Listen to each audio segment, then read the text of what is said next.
I still remember the exact sound of the helicopter rotors fading into the distance. When it left us in the middle of Appalachia Forest, the silence that followed was wrong.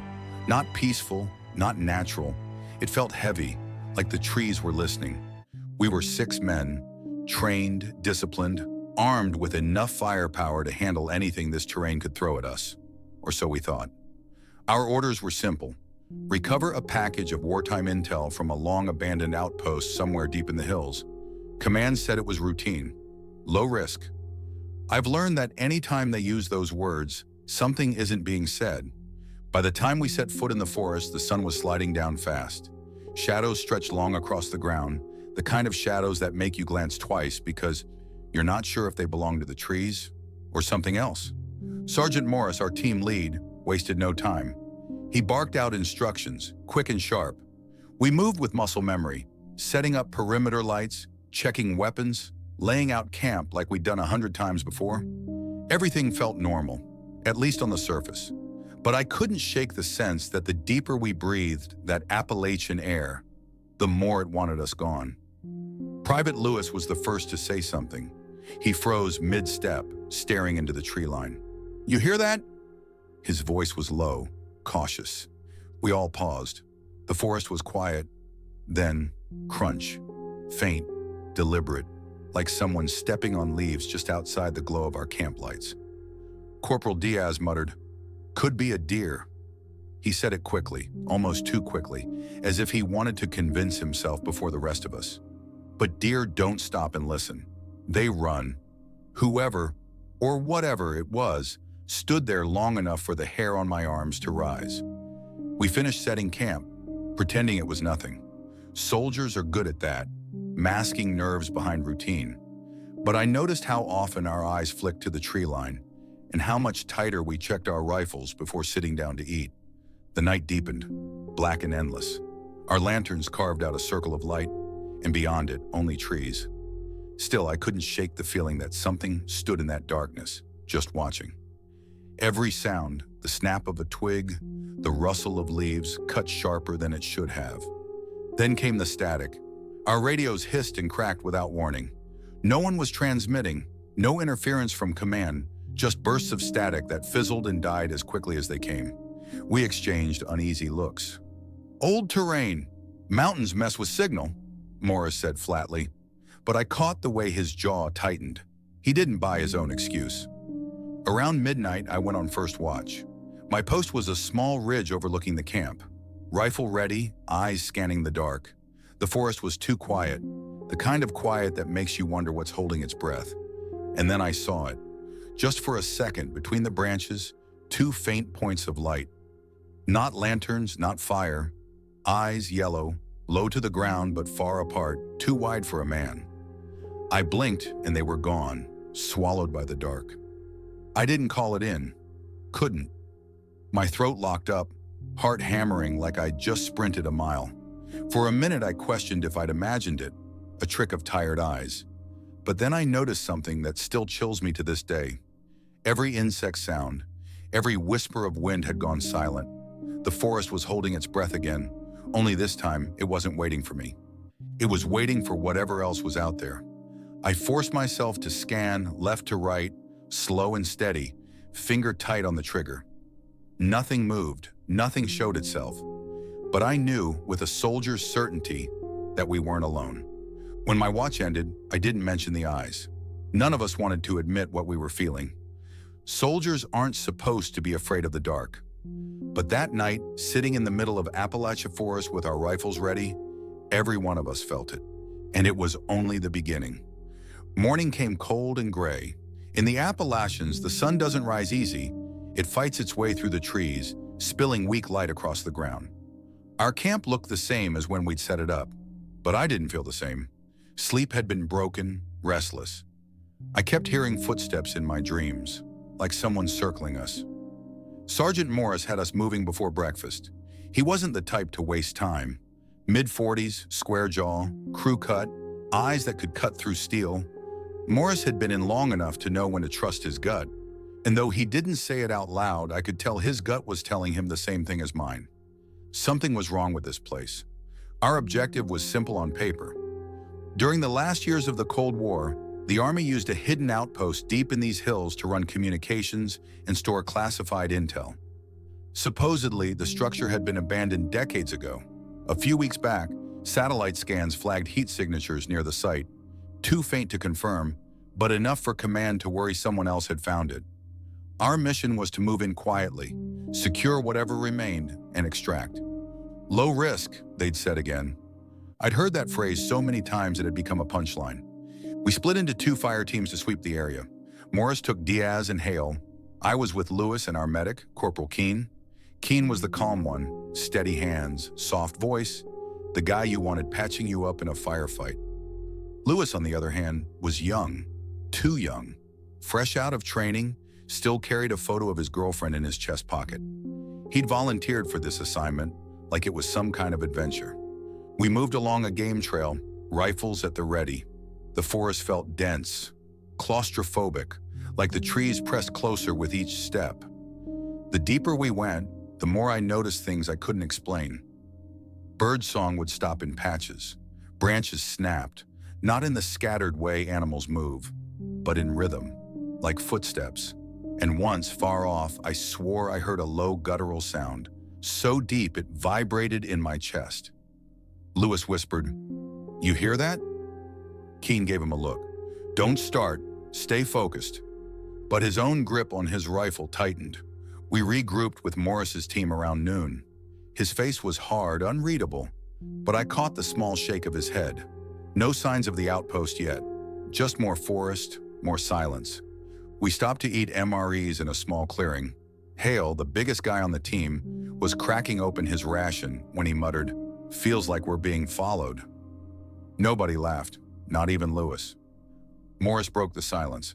"Eyes sharp, we push east another 3 clicks, then cut north. If that station's still standing, it'll be in the valley." We moved again. The hours dragged. The forest swallowed us whole. Towering trees overhead, thick brush below. Every so often, I'd glance back at our trail and feel certain something was shadowing us, just far enough to stay out of sight.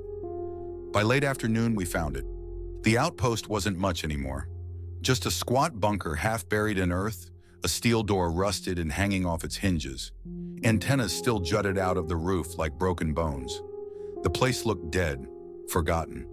But the dirt around the entrance told another story. Fresh prints, boots, not military issue. Morris crouched low, running a finger over the tracks. "Not old, a day, maybe 2. "Locals?" Diaz asked.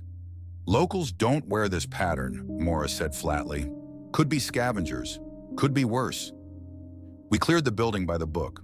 Room by room, weapons up, voices low. Inside was a graveyard of equipment. Dusty radios, overturned desks, cables hanging from the ceiling like vines. But no people, no bodies, just silence. And then the smell hit me.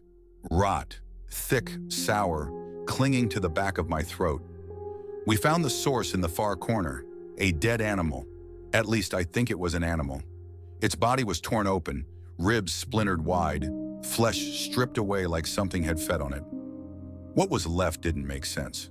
Too big for a deer, too mangled for a bear attack. Lewis gagged. "What the hell did that?" Keene shook his head. "Not a clean kill. Something played with it." Morris stared at it for a long moment, then ordered us to set perimeter again. He didn't want to admit it, but I could see it in his eyes. He was thinking the same thing we all were. Whatever left those tracks, whatever ripped that thing apart, it was still out here. As night closed in, we dug in near the bunker. Lanterns lit, tripwires set, weapons checked twice. Nobody joked, nobody relaxed. Around the fire, Diaz finally broke the silence. "You ever get the feeling command sends us out here, not because we're the best, but because we're disposable?" Nobody answered. The forest answered for us with another sound, low and guttural, carrying through the trees. Closer this time. We froze, every man on edge, rifles raised toward the dark. The sound came again, dragging longer like a growl from something massive, but nothing stepped into the light. We waited. Minutes passed, each one stretched thin. Eventually, the noise faded, swallowed by the forest again. Lewis whispered, "Whatever that was, it wasn't a scavenger." None of us slept that night. Daylight made the outpost look less like a bunker and more like a ruin. The concrete walls were cracked, the roof sagged in places, and vines had wormed their way inside through gaps in the structure. But daylight didn't make the forest feel safer. Morris gave us our tasks. Hale and Diaz ran perimeter sweeps, checking for more tracks. Lewis and I inventoried what was left inside the bunker, mostly worthless junk, broken comms gear, waterlogged files, rusted tools. Keen set up our aid station in one corner, trying to give the place some order. The first few hours felt almost normal. We fell into routine, the kind soldiers cling to when everything else feels uncertain. But the forest didn't let us forget. When Hale and Diaz came back from their sweep, they carried something. Hale dropped it on the ground in front of us. A tree branch as thick as my arm, snapped clean in half like a twig. "Found it 20 meters out," he said. "Not cut, snapped." Lewis frowned. "Could have fallen." Diaz shook his head. "Not like this. Splintered at the break, twisted, like something bent it until it snapped." Morris studied the branch but said nothing. He just told us to tighten the perimeter. That night I took second watch. The forest was alive with noises, but not the kind you expect. No owls, no coyotes, no normal wildlife sounds. Instead, I kept hearing this low shuffle, like something dragging across the ground just outside the light. Once, I swear I heard breathing. Heavy, deliberate. When I flicked my light in that direction, nothing. Just trees. The next morning, one of our tripwires was down. The flare had never gone off. The wire itself looked cut. Hale swore he'd set it right. Morris checked it himself. The wire wasn't frayed. It wasn't chewed by animals. It was sliced clean, as if with a blade. But no footprints, nothing in the dirt. We chalked it up to error, but nobody believed that. By day 3, the strangeness grew harder to ignore. Radios sputtered in and out with bursts of static, even when we weren't transmitting. My watch started acting up, skipping minutes like time itself was slipping. Hale lost his knife. 1 minute it was clipped to his vest, the next it was gone. We tore the place apart looking for it, but it never turned up. At first we thought it was just exhaustion, long hours, poor sleep, the mind playing tricks. But then the shadows started. It was Diaz who spotted the first one.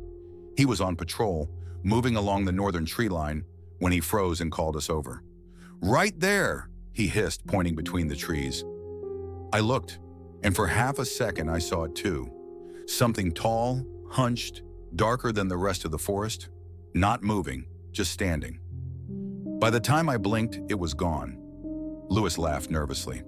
"Probably just your eyes playing games." But his voice cracked when he said it. That night, Lewis nearly shot us all awake. He swore he'd seen someone step into the light of the camp. Tall, broad shoulders, glowing eyes. He fired a warning shot, and when we scrambled out, weapons ready, there was nothing there. No tracks, no movement, just his own footprints in the dirt. Morris tore into him for breaking discipline, but even he looked shaken. We could all tell Lewis wasn't lying. Sleep was worse every night.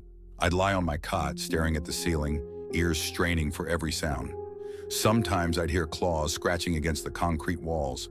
Sometimes footsteps pacing around the bunker. Once, I swore something brushed against the tent flap where I lay. But every time we checked, there was nothing. The forest wanted us to lose it. On the 4th day, Diaz came back from a patrol, pale as chalk. He dropped a bloodied scrap of fabric on the table, a piece of our missing knife sheath. "Found it a mile out," he said quietly. "Caught on a branch?" "How?" Keen asked. "You sure it's ours?" Diaz just nodded. "Hale's initials are stitched inside." Hale went silent, his jaw clenching tight. He didn't like people touching his gear, let alone finding it torn apart in the middle of the woods. We didn't talk much after that. The weight of it pressed on all of us. That night we doubled the guard. Hale and I were outside scanning the woods. The moon was high, silver light dripping through the branches. And that's when I heard it, clear as day. A growl, low, deep, coming from somewhere ahead. Not a bear's rumble, not a mountain lion's hiss. This was something else. It rolled through the trees like thunder. Hale aimed his rifle. "You hear that?" "Yeah," I whispered, finger tightening on my trigger. The growl stopped. The forest went silent again, holding its breath like it had that first night. We stayed locked in position for nearly an hour, waiting for something to move. Nothing did. When morning came, we found claw marks on the bunker door, deep gouges in the steel, like someone had dragged knives across it. But these weren't knife marks. They were too wide, too deep, too strong. Lewis just stared at them, face pale. "That's not possible," he whispered. But it was. We all saw it, and for the first time since landing, Morris didn't have an order ready. He just stood there, silent, staring at those marks. We weren't imagining things. Something was out there, and it was getting bolder. By the fifth night, nerves were frayed. Every man was running on fumes, half sleeping with a rifle across his chest. Even Morris looked worn, and I'd never seen him bend before. We set the watch rotation tighter, 2 men awake at all times. That night it was Lewis and me. The forest was dark, the kind of dark where your eyes invent shapes just to fill the emptiness. Lewis kept fiddling with his flashlight, clicking it on and off nervously. I told him to knock it off, but I didn't blame him. The silence was brutal, pressing in like a weight. Then came the noise. At first it was faint, far out in the trees, branches cracking, not random, not scattered, step by step, deliberate. I raised my hand for silence, and Lewis froze. We both turned our heads, listening.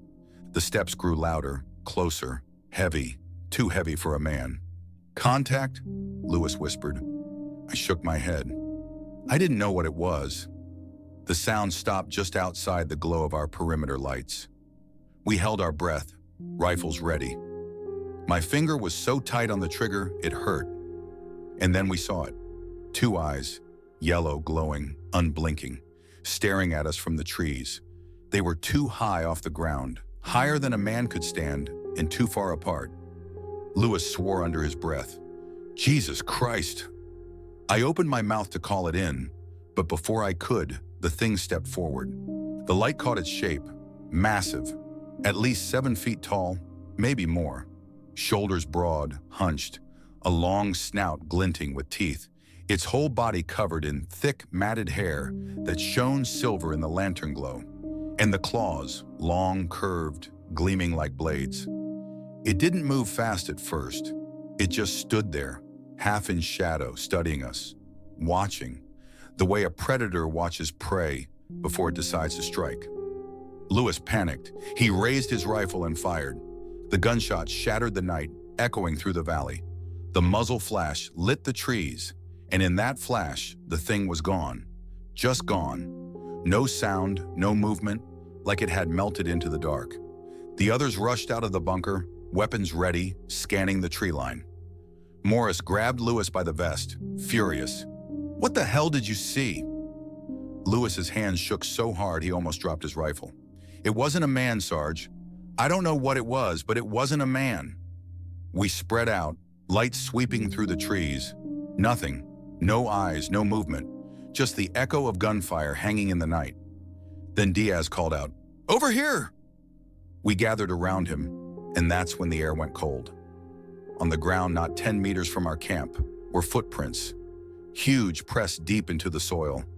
Too big for any man, too wide for any animal we knew. And they weren't just footprints, they were clawed. Keen crouched low, shining his light across them. "That's not possible," he muttered. "No bear prints like this, no wolf this big." The trail led in a wide circle around our camp, weaving between trees, doubling back, like it had been pacing us, studying us. Morris stared at the tracks for a long time, jaw set. When he spoke, his voice was hard, clipped. "We hold position. Nobody fires unless I say so." But his eyes betrayed him. He was scared too. We returned to camp, but there was no sleep after that. Every creak, every rustle, every breath of wind had us gripping our rifles. We sat in silence, waiting for another glimpse of those eyes in the dark. By morning, we thought maybe it had gone. Maybe it was gone with the night. But then we checked our camp. One of the tents was slashed wide open, 3 deep claw marks raked clean through the fabric. Our gear inside was shredded, scattered across the dirt. No food taken, no supplies missing, just destruction, like it wanted to remind us it had been there. Lewis stared at the torn canvas, pale and shaking. I told you I saw it." Nobody argued. Morris called us together. His tone was all business, but the edge of fear cut through. "We keep our formation tight, day patrols only. At night, 2 on guard at all times, no exceptions." We nodded, but it was hollow. The truth was, it didn't matter how disciplined we were. Whatever that thing was, it was faster, stronger, and smarter than us. That day, the forest felt different. The trees loomed taller, the shadows stretched longer. Every bird call sounded like a warning. We moved through our routines, but the rhythm was broken. Nobody laughed. Nobody spoke unless necessary. The fear was in us now, burrowed deep. By evening, when the sun dipped low again, we were already braced for it. But nothing happened. Not right away. The night passed slower, heavier, the silence broken only by the occasional crack of a branch. We thought maybe we'd scared it off with the gunfire. Then Hale spotted it. He was on watch with Diaz when he hissed into the radio, "Movement! East Ridge! Eyes on!" We scrambled out, rifles raised. For a second I saw it too, moving between trees, too fast, too big, a blur of gray fur and glowing eyes. By the time we aimed, it was gone again. We fired a flare, lighting up the tree line. The light washed over trunks and branches, casting wild shadows. Nothing moved, nothing showed itself. But when the flare sputtered out, leaving us in darkness again, we all heard it. A howl, long, low, rising through the night like a siren. Not a wolf's howl, not human either. Something in between, stretched and twisted, designed to freeze the blood in your veins. It echoed through the forest, bouncing off the hills until it felt like it was coming from everywhere at once. We stood there, rifles tight, hearts pounding. No one said a word. Because deep down, we all knew the truth. We weren't hunting anything out here. We were being hunted. By the 6th day, we stopped pretending this was just another mission. Nobody talked about intel or the outpost or command's orders. Our focus was survival. The claw marks on the bunker door were still there, gouged deep into the steel like a warning. Hal ran his hand over them in the morning light and muttered, "Thing could have torn through if it wanted. It's playing with us." Nobody disagreed. Morris tried to keep order. He gathered us up, voice steady but eyes tired. "We stay sharp, stay tight. Whatever this thing is, it bleeds. If it bleeds, it can die. Remember that." It sounded good, solid, but none of us believed it. We spent the day running patrols, expanding the perimeter. Diaz and I hiked half a mile north, following the footprints from the night before. They didn't follow any clear trail. They zigzagged, circled, doubled back, like the thing had been testing us. At one point, Diaz stopped and crouched. "Look at this!" In the dirt was one of our empty shell casing from the firefight, except it wasn't where we'd fired. It was miles off, placed neatly in the center of the trail. A chill worked down my spine. "It's toying with us." Diaz didn't answer. He just pocketed the casing and we moved on. Back at camp, Lewis was unraveling. He kept rubbing his eyes, muttering about the thing watching him. Keen tried to calm him down, but it wasn't working. The kid was twitchy, jumpy, fingers always brushing the trigger. That night, we doubled the guard again. I was paired with Hale. He was steady as a rock, the kind of guy you'd follow into hell. But even he was breathing hard as we scanned the woods. Then we heard it. Not the growl this time, not the howl, a voice. It was faint at first, almost like a whisper carried on the wind. My name. I swear to God I heard my name. Hale stiffened. "You hear that?" "Yeah," I whispered. My skin crawled. The voice came again, clearer, louder. Not mine this time. It was Keen's. "Help me!" I spun, eyes searching the dark. But Keen was inside the bunker, asleep. I knew it, yet the voice was perfect. Same tone, same cadence. Hale gritted his teeth. "It's screwing with us." We didn't move, didn't answer, just stayed locked in place until the whispering faded. By morning, Diaz was gone. We woke to find his cot empty, gear scattered. No sign of struggle, no footprints leading out, just gone. Lewis panicked. It took him! I told you it was watching us! He was shaking so badly his rifle clattered against the wall. Morris tried to steady us, barking orders. We track him, no man left behind. But his voice cracked on the last word. He knew. We all knew. Diaz hadn't walked out on his own. We searched for hours, combing the woods. We found no body, no blood. Only one thing.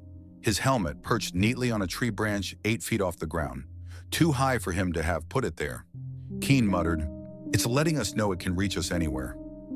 We carried the helmet back in silence. That night it got worse. The air was heavy, charged, like before a storm. We sat in the bunker, weapons tight, lantern light flickering. Every man's face was drawn, pale. Lewis whispered prayers under his breath. Then the scratching started. At first it was faint, nails dragging lightly against the concrete outside. Then louder, deeper, until the whole wall vibrated with the sound. Hale roared and fired 3 rounds through the wall. The sound stopped. Silence. Then a thud on the roof. Heavy, slow. Step by step, pacing back and forth above us. Dust rained down from the ceiling. Lewis snapped, screaming, firing upward. Bullets punched holes through the roof. The footsteps stopped, but the damage was done. The kid had broken. He dropped his rifle and curled into the corner, rocking back and forth, whispering that we were already dead. Morris knelt, grabbing his shoulders. "Pull it together, soldier. That's an order." But Lewis just kept muttering. None of us slept. At dawn, we stepped outside to check the roof. The claw marks were there, deep grooves across the concrete, like it had crawled over us in the night, listening. We were 5 men now, and one of us was broken. Morris finally admitted what we all knew. "Command won't believe us. They'll call us crazy. If we stay here, we're dead. We move out at dusk, head for extraction early." Nobody argued. The rest of the day we prepared. Packed light, stripped gear, checked ammo. Hale and I set more tripwires on the perimeter, even though we knew they wouldn't matter. By dusk, the forest was alive again. Growls echoed through the trees. Footsteps circled us. Every time we turned, the woods fell silent. When the sun bled out and night swallowed us whole, it showed itself again. Lewis was sitting against the bunker wall, head in his hands when he froze. His eyes went wide. "It's here," he whispered. We spun, rifles raised, and there it was, just beyond the tree line.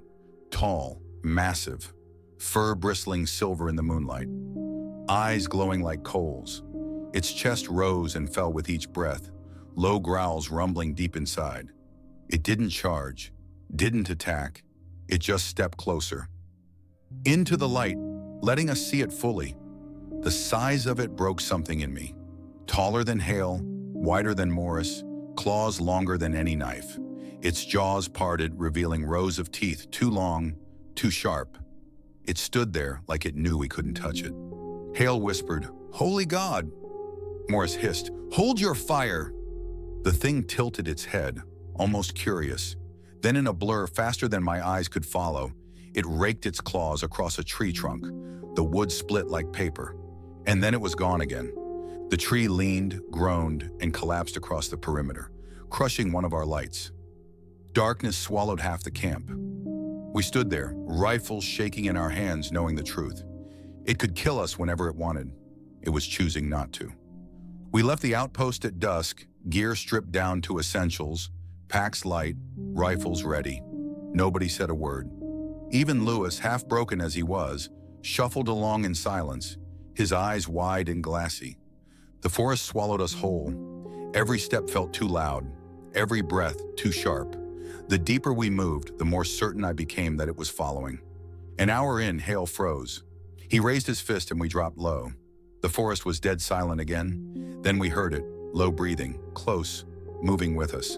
Morris hissed into comms, "Keep tight, eyes up." But the radios only answered with static. Then the growl came, not from one side, from everywhere. It rolled through the trees, surrounding us, vibrating in our bones. Lewis snapped. He screamed, bolting into the dark, firing wildly. Muzzle flashes lit the trees as his voice cracked. "It's on me! It's on me!" We shouted for him to come back, but it was too late.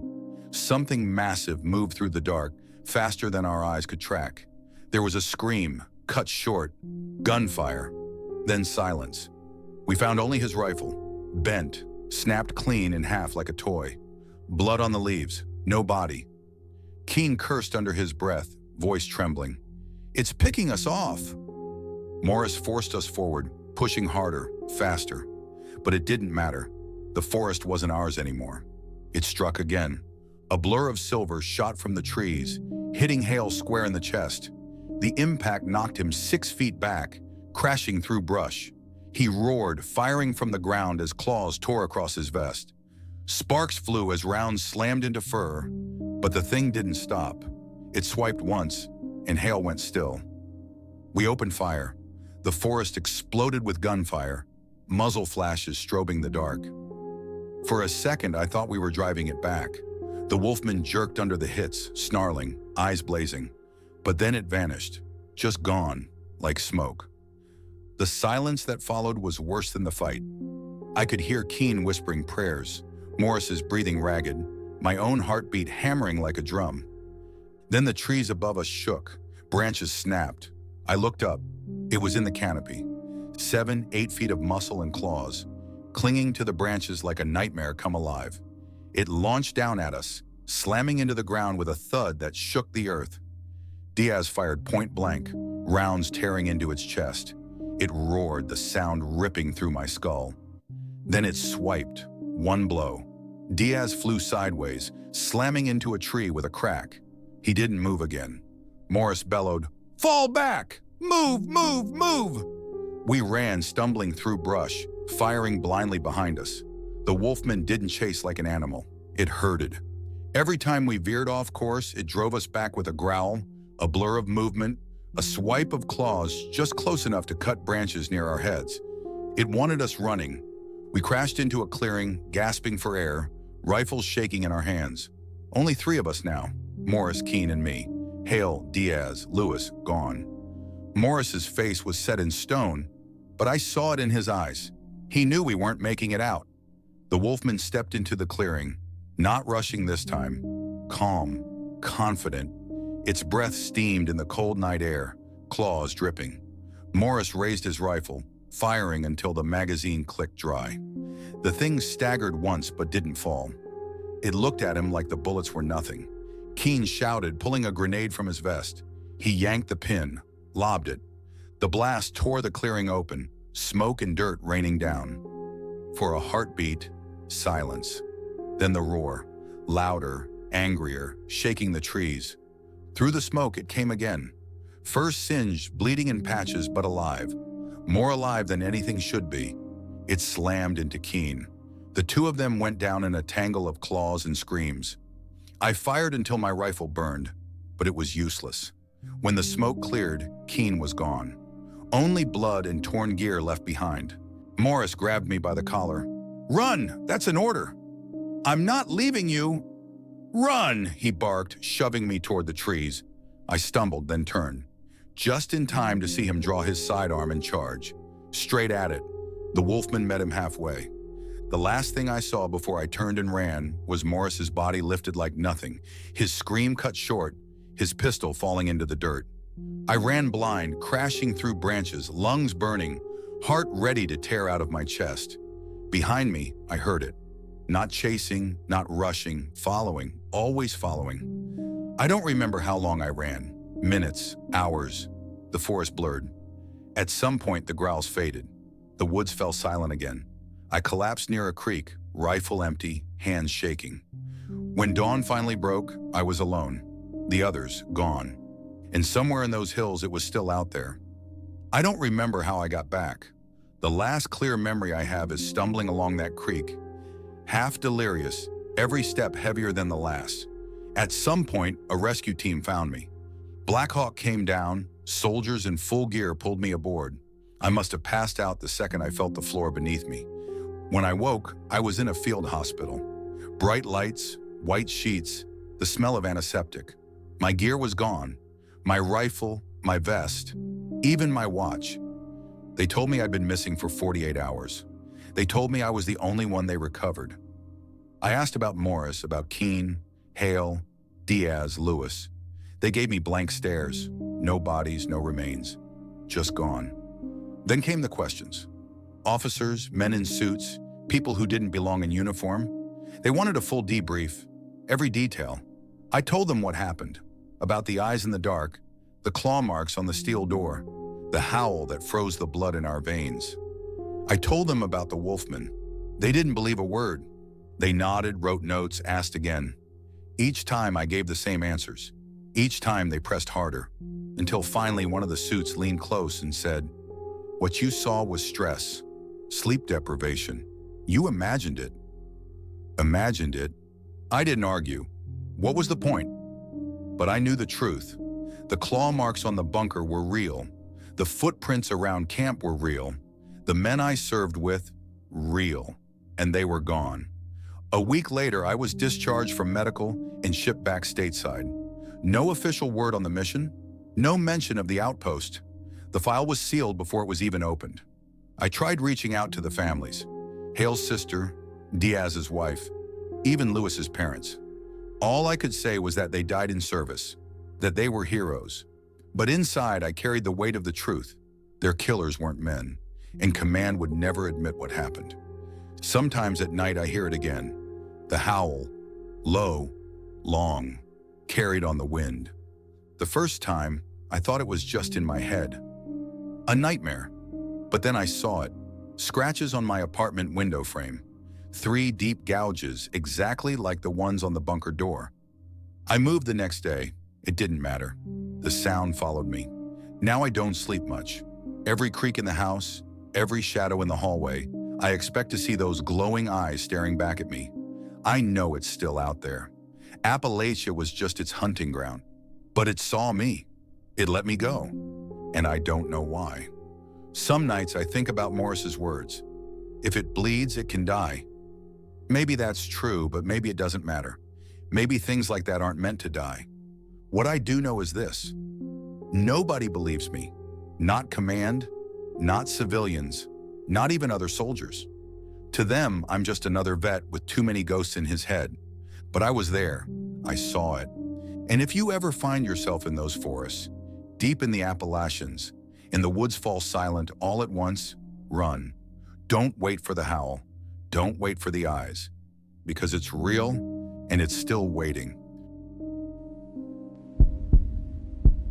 You're still watching without subscribing? Fix it now. Subscribe, the next story's coming. And in the comments, share your country and the time you're watching this.